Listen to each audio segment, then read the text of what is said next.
Ukraine is in the worst situation everywhere, as Russia demands complete withdrawal. It's day 1179 of Russia's operation in Ukraine. Let's dive deeper. Today there are lots of changes on the Donetsk front. In our previous report, we discussed how Russian forces launched a massive offensive on a 122 kilometers wide front. We saw them capturing several Ukrainian villages and positions across the entire front, and with a massive advance south on the Velika-Novosilka front. And since then Russian forces have made very good tactical advances. Without wasting any time, we will start from the southern flank of Kostiantynivka. Previously we saw how Russian forces activated the third axis, and made significant advances. After which they started attacking Ukrainian forces in the semi-encircled positions.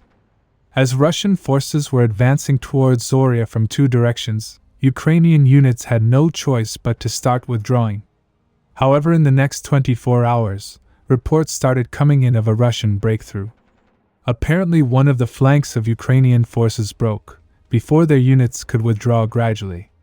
It was reported Russian forces from Oleksandropol reached Zorya from the west, and basically cut Ukraine's retreat point. However, Ukraine's worst situation doesn't stop here. Apparently their fellow Ukrainian units also found themselves in a similar situation.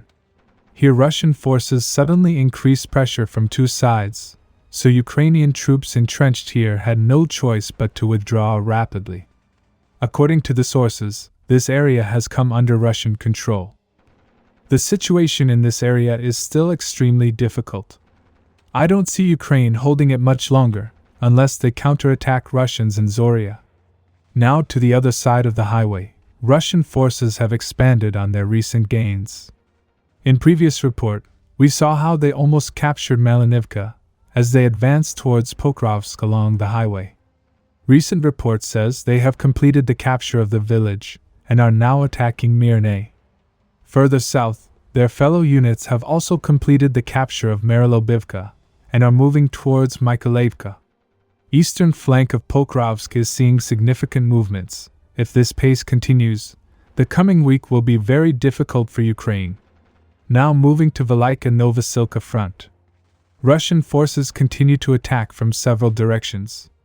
However, in last 24 hours the advance were modest. From the south Russian forces have reached Odrede. This is important for Ukraine to defend. Losing this would mean losing Oleksivka. In addition, they were also able to capture open field along the highway, and no advances were confirmed around Oleksivka. However, the major talking point of last 24 hours was negotiations between Russia and Ukraine that took place in Istanbul. In the negotiation, Russia demanded Ukraine to withdraw all its troops from Russia's claimed region for an immediate ceasefire. In addition, Ukraine must recognize Russia's claim over newly gained territory, including Crimea. Furthermore, Russia will pay no reparation for war damage. Apparently, during this demand, Russia said if Ukraine doesn't recognize Russia's claim over 4 new regions, then next time there will be 8. It is reported negotiation ended soon after. In my opinion, it is a good thing that the meeting actually took place. In addition, as Russia has a huge advantage on its side, it was expected that Russia would not freeze the front at current front lines, and would demand more territory for ceasefire.